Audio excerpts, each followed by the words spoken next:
Alice? No, but she was coming back, I think, yesterday or something like that. So probably Ah, she sí. may be tired or forgotten. I don't know. Well, so we were talking here about Mick. mm? And yesterday I was reading, then I will send this to you next week, um, some type of analysis about Mick as an adolescent, as a girl adolescent, because all this question of her body changing, no? And how her imagination, so full of music and future, she wanted to be a composer, she wanted to travel to Switzerland. All those ideas are also connected with this question of growing up, no? Uh, so pick out some stories with something to eat in them. I like that one a whole lot about them German kids going out in the forest and coming to this house made out of all different kinds of candy and the witch. You remember this is the Yeah, little Hansel and brother, Gretel, yes. yes, who Hansel and wants. Gretel. Yes. Yes, Hansel and Gretel. I like a story with something to eat in it. I look for one, said Mick. So she's going to the library. She was ready to leave when suddenly she stopped and stared. The kids stared too. They all stood still and looked at baby Wilson coming down the steps of her house across the street. Ain't baby cute, said Bubber softly. You remember baby Wilson, the little girl that the mother wanted to become a dancer and, a popular figure. This is exactly in a way, the opposition to Mick. No, because Mick is more like a boy in her attitudes, in her clothes, and this girl is like a Barbie, no, like a doll. So she appears. Yes, well, there are. I mean, the children are there playing. Mick is there also, and baby looked like a fairy or something in the picture show. She had on her last year's soiree costume with a little pink gauze skirt that stuck out short and stiff, a pink body waist, pink dancing shoes, and even a little pink pocketbook. With her yellow hair, she was all pink and white and gold, and so small and clean that it almost hurt to watch her. She breezed across the street in a cute way, but would not turn her face toward them. So the little girl is already, walking like a model, no? Although she's so small. She is conscious of the others looking at her, no? Come over here, said Bubber. Let me look at your little pink pocketbook. Baby passed them along the edge of the street with her head held to one side. She had made up her mind not to speak to them. There was a strip of grass between the sidewalk and the street, and when Baby reached it, she stood still for a second and then turned a handspring. Don't pay no mind to her, said Spare Ribs. You remember another boy there. She always tries to show off. She's going down to Mr. Brannon's cafe to get candy. He's her uncle and she gets it free. Of course, we remember that Brannon, yes, was her uncle. Bubber rested the end of the rifle on the ground. I don't know if you remember that Bubber was holding the rifle that belonged to the other boy. You remember that? We read it before. Yes. The other boy had his rifle because the father had died. You remember? And so he was playing. And it was loaded. It was loaded, exactly. So now the one who has the rifle is Bubber. The big gun was too heavy for him. As he watched Baby walk off down the street, he kept pulling the straggly bangs of his hair. That sure is a cute little pink pocketbook, he said. Her mama always talks about how talented she is, said Spare Ribs. She thinks she's gonna get Baby in the movies. It was too late to go look at the National Geographic. Supper was almost ready. Ralph tuned up to cry, and she took him off the wagon and put him on the ground. Now it was December, and to a kid Bubber's age, that was a long time from summer. All last summer, Baby had come out in that pink soiree costume and danced in the middle of the street. At first, the kids would flock around and watch her, but soon they got tired of it. Bubber was the only one who would watch her as she came out to dance. So you see, Bubber is kind of attracted to this little girl, no? He would sit on the curb and yell to her when he saw a car coming. He had watched Baby do her soiree dance 100 times, but summer had been gone for 3 months, and now it seemed new to him again. "I sure do wish I had a costume," Bubber said. "What kind do you want? A real cool costume, a real pretty one made out of all different colors, like a butterfly.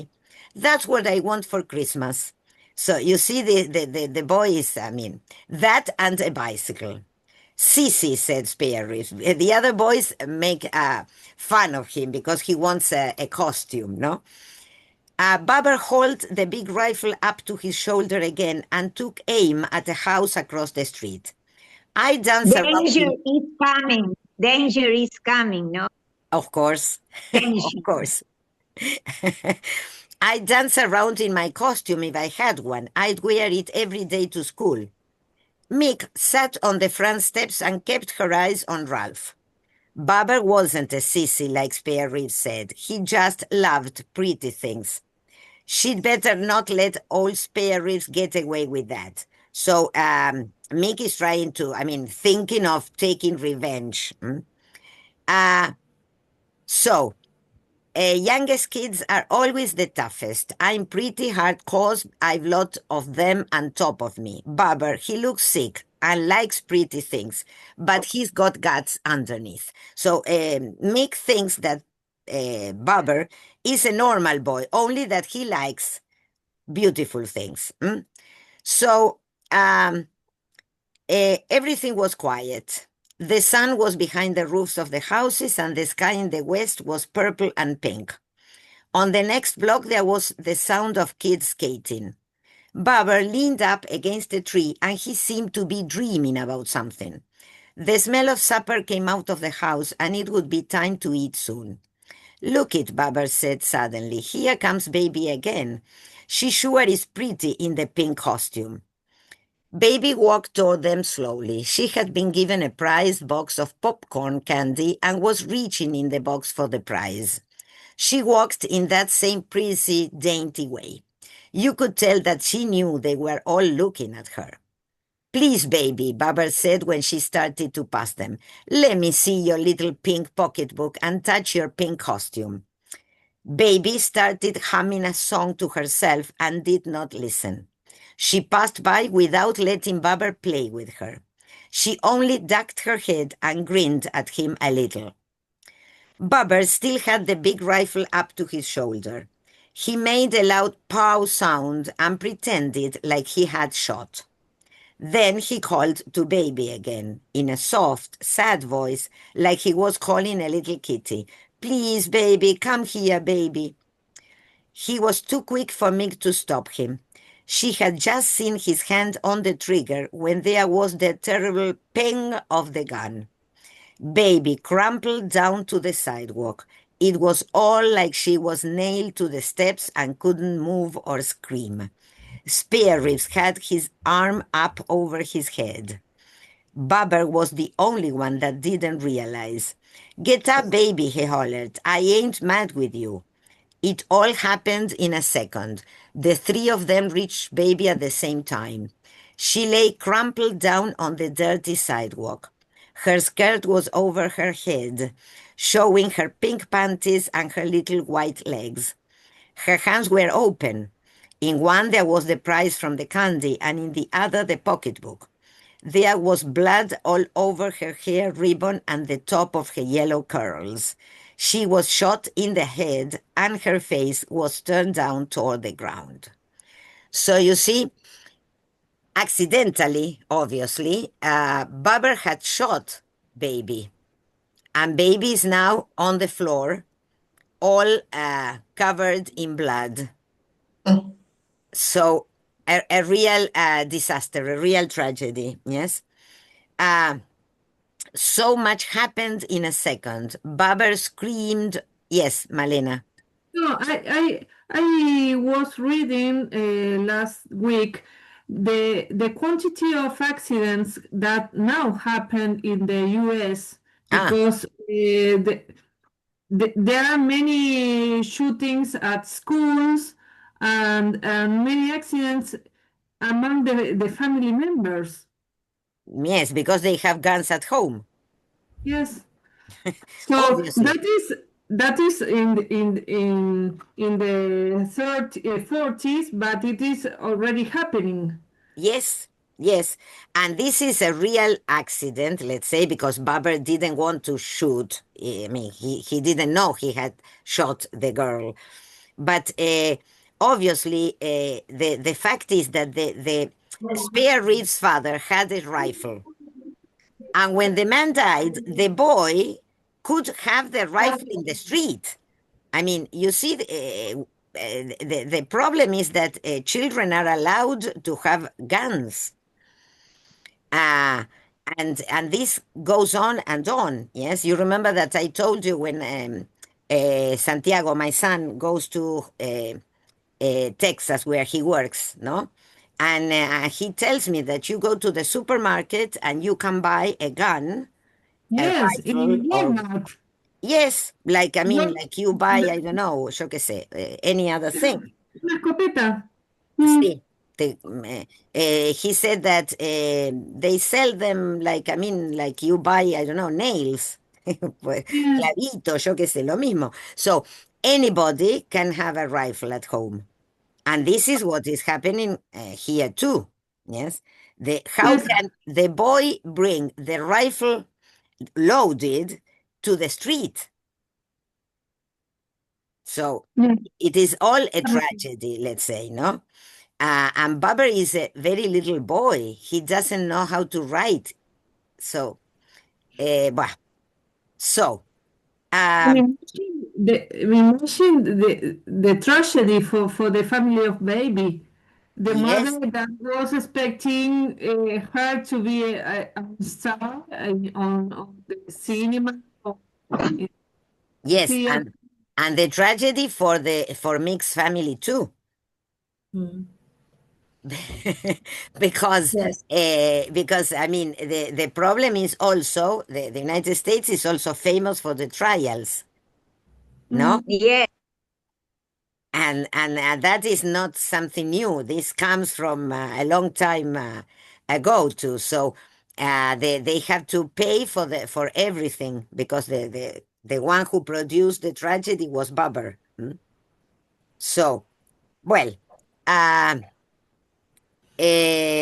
So much happened in a second. Baber screamed and dropped the gun and ran. She stood with her hands up to her face and screamed too. Then there were many people. Her dad was the first to get there. He carried baby into the house. She's dead, said Spare Ribs. She's shot through the eyes. I seen her face. Mick walked up and down the sidewalk, and her tongue stuck in her mouth when she tried to ask, was baby killed? Mrs. Wilson came running down the block from the beauty parlor where she worked. She went into the house and came back out again. She walked up and down the street, crying and pulling a ring on and off her finger. Then the ambulance came, and the doctor went into baby. Mick followed him. Baby was lying on the bed in the front room. The house was quiet as a church. Baby looked like a pretty little doll on the bed. Except for the blood, she did not seem to hurt. The doctor bent over and looked at her head. After he finished, they took baby out on a stretcher. Mrs. Wilson and her dad got into the ambulance with her. The house was still quiet. Everybody had forgotten about Baber. He was nowhere around. An hour passed. Her mama and Hazel and Etta and all the boarders waited in the front room. Mr. Singer stood in the doorway. After a long time, her dad came home. He said baby wouldn't die, but that her skull was fractured. He asked for Bubber. Nobody knew where he was. It was dark outside. They called Bubber in the backyard and in the street. They sent spare ribs and some other boys out to hunt for him. It looked like Bubber had gone clear out of the neighborhood. Harry went around to a house where they thought he might be. Her dad walked up and down the front porch. I never have whipped any of my kids yet, he kept saying. I never believed in it, but I'm sure going to lay it on that kid as soon as I get my hands on him. Mick sat on the banisters and watched down the dark street. I can manage Bubber. Once he comes back, I can take care of him all right. You go out and hunt for him. You can find him better than anybody else. As soon as her dad said that, she suddenly knew where Bubber was.